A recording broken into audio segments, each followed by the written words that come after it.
ইংরাজি কোনো বীজগণিত নয়, মানে ইংরাজি গ্রামার গুলো কোনো অঙ্কের বীজগণিত নয় যে সূত্র দেখে মুখস্থ করব।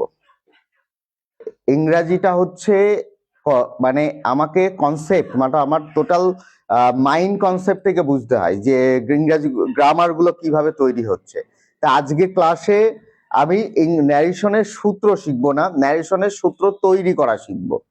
আর ন্যারেশন চেঞ্জটা কি সেটা আমরা আজকে শিখবো। আমরা পরীক্ষায় অনেক ছাত্রছাত্রীকে দেখেছি ন্যারেশন চেঞ্জ থাকলেই তারা সরে যায়, মানে কি ন্যারেশন চেঞ্জ করতে চায় না, কারণ এটা তারা মনে করে প্রত্যেকে যে ন্যারেশন চেঞ্জটা হচ্ছে ইংরেজি গ্রামারের একটু কনফিউজিং একটা গ্রামার, অনেকে এটা এড়িয়ে যায়। তা আমি মনে করি আজকের এই ক্লাসটা যদি মন দিয়ে আমরা করি তাহলে ন্যারেশন চেঞ্জ বিষয়টা কি সেটা আমরা সম্পূর্ণ একদমই সহজ করে বুঝবো।